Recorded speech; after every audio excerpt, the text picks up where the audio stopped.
Hi everyone, welcome to the potato forest. I thought I'd have a little fun with you today. My daughter bought me this hat to wear for our wedding, and I'm putting it to some use for the moment as a little bit of fun.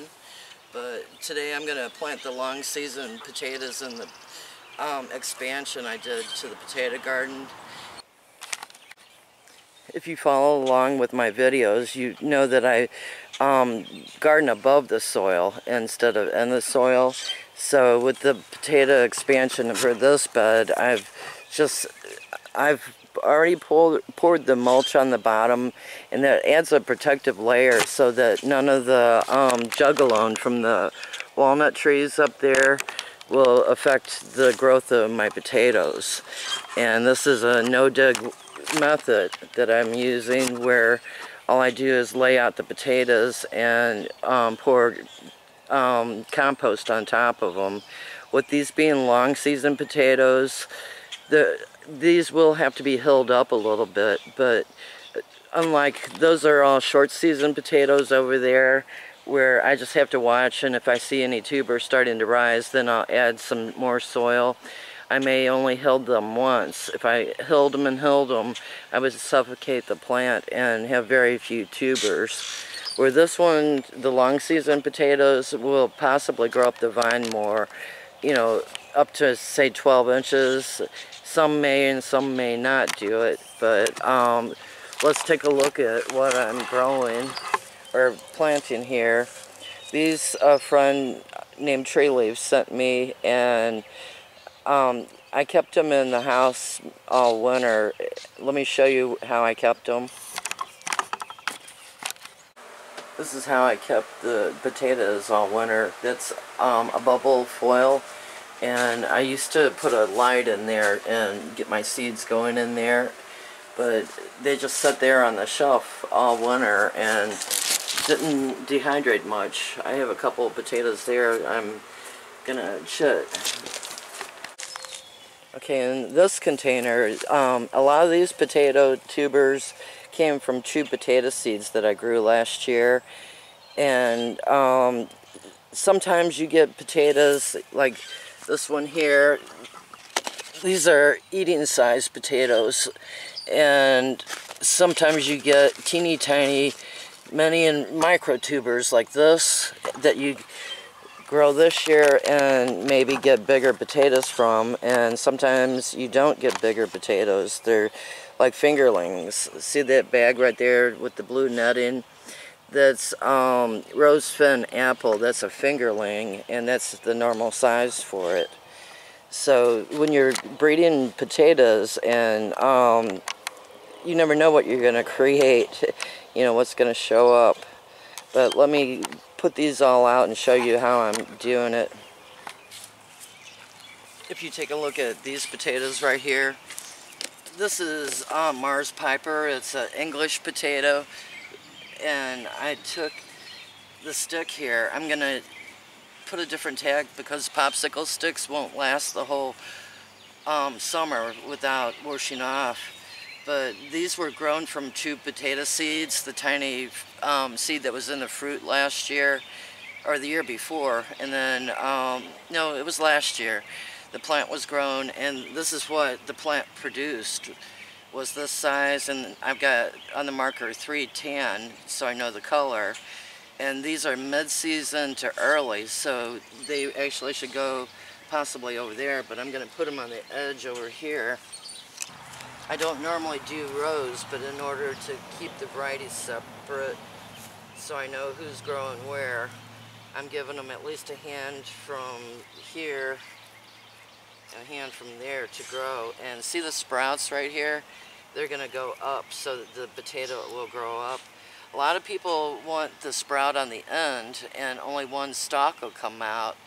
And when you lay it flat, more than like this, if you laid it like this stalk would grow up and this stalk would grow up.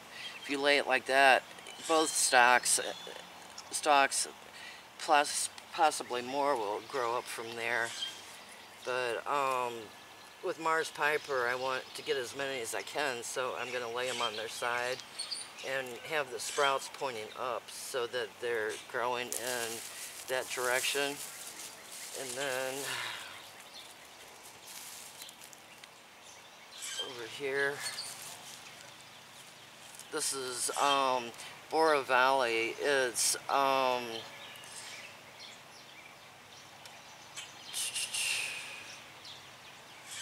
a dark purple, yeah, purple inside and purple outside, and I think it's a really long season, so it's going to have to be hilled up, and I'm going to get that in the ground a little bit more, and then get this one in the ground a little bit more, and there'll be 3 here, and I'll put this at the end so that I know that that's where it stopped. And just start covering up. And this is a bag of the organic manure and humus, and I'm just gonna spread it over them.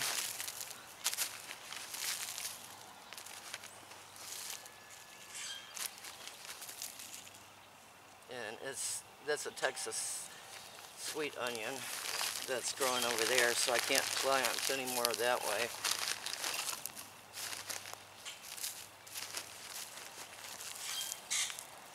As you can see, there's already mulch in the bed, so I'm gonna not put mulch on them like I did the other ones, but because I'm gonna continue adding some soil and some grass to hill them up. You know, I want these guys to grow as many as they can up the stalk. See how far this one right here, if you can see how tall that one is, I'm gonna go ahead and put the soil even further up.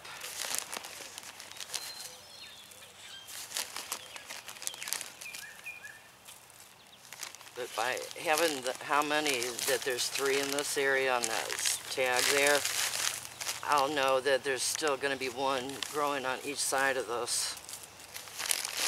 And it's only a couple inches of soil I'm going to put on them, or a couple inches of manure.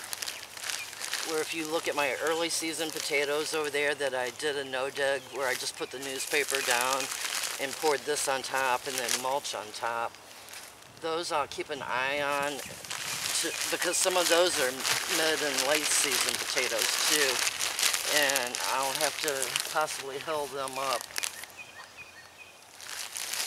But it's good to keep your varieties separate, because some are diploids and some are tetraploids too.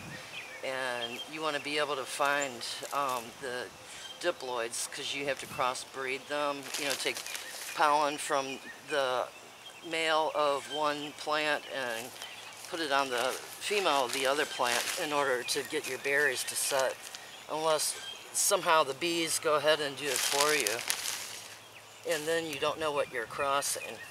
But if you want to know what you're crossing, then you have to hand pollinate a diploid type of potato.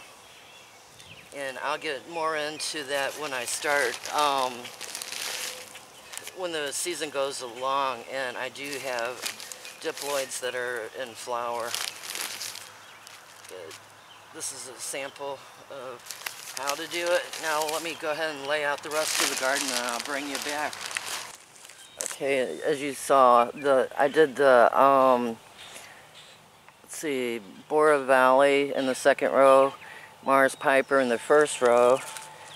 The third row is Touchdown, and I've got 2, 3, 4, 5 here. The fourth row, I've got Huagalina. It's 1, 2, 3, 4, 5.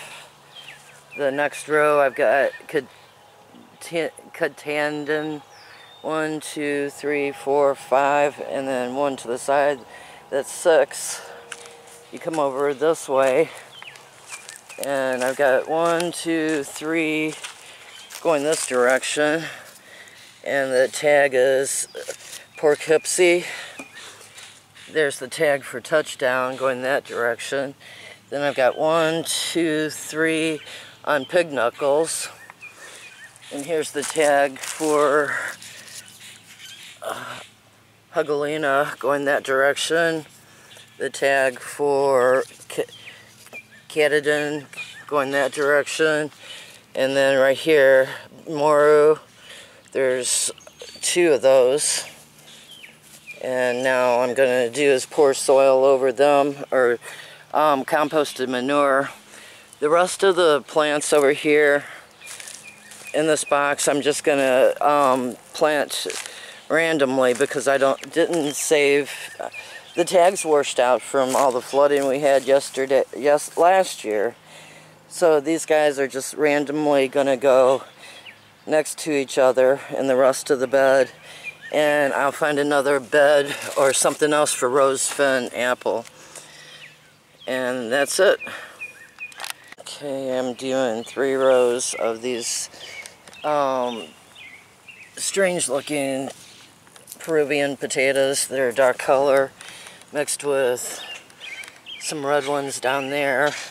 These I'm just going to put in a container and put soil and see if they will even sprout. I'm not sure if they're any good. On the far side of the bed, I'm putting in this row of the really nice looking red ones. They had potential to be a good eating size. I have no clue the name. I've got a few on the end here, and then some mixed dark colored ones. Now find room for the rest. On the far end, the south end, these are really good size, so these 4 will be at the edge of the border here.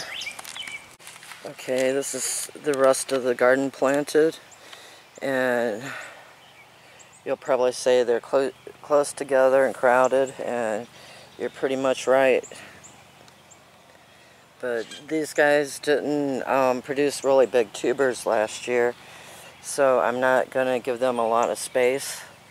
And as loose as the soil is, they'll push each other around and make their own space. But this is not how to plant them space-wise. This is a crowded bed, and we're going to see how it works out this year. It's an experiment. You need to space them better apart in your own garden to get more of a better growing habit. You know, 12 inches apart, 8 inches minimum, but that's all we can do is wait and see. This will probably be a fall harvest, and that one will be in a couple months maybe. I've got what's left of a really composted straw, and that one's been setting for a year or so, and that one I would just top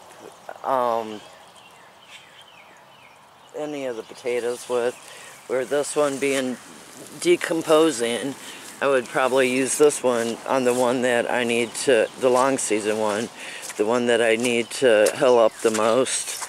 And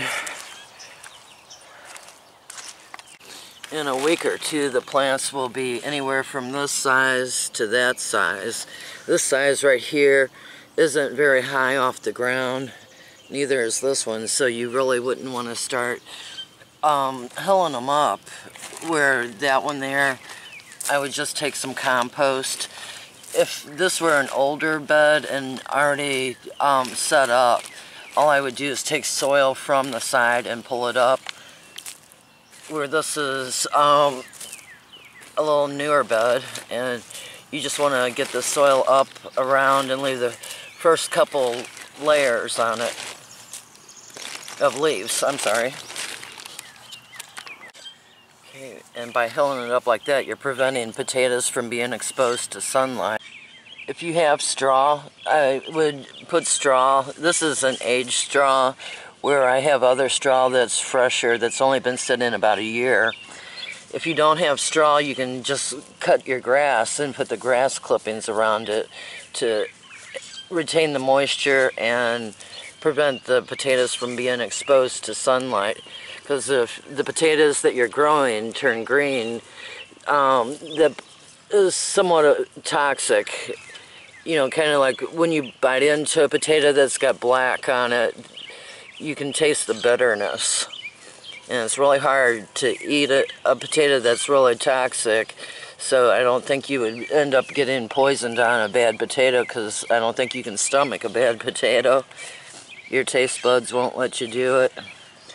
But these right here are the short season, and this is where I would stop hilling them up. Where the long season that we just planted, I would keep hilling them up until no more than 12 inches of hilling, where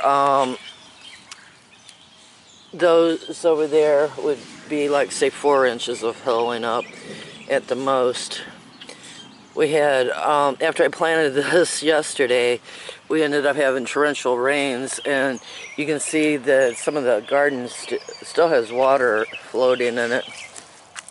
So this area right here that has some of the potatoes needs to be addressed before letting them grow too far, because some of them are sitting in water and that'll cause rotting, and that means I need to bring this area up more. See how that potato over there, let me take it over here, is exposed from all the rain. I need to put a log back here and divert water and get the soil level higher, or just move potatoes out of this area and keep it a sidewalk. So as you plant your garden, you'll learn things, and that'll keep the garden growing better and better every year. Milo's over there guarding the garden, keeping critters out, and we'll see you in the next video. Happy gardening. I'll close with a look. There's Charlotte growing, and then the other purple Peruvian fingerlings and Russian banana fingerlings. And those guys right there in the ground are wild ones that came up from tubers last year. So this garden's learning to grow itself. There's another one that came up from last year, and that one. And that's garlic that I planted here. I'll go ahead and close for now. The chickens are here to report for work, and Milo is waiting for them. He guarded the garden to keep them safe. Y'all have a good day and happy gardening.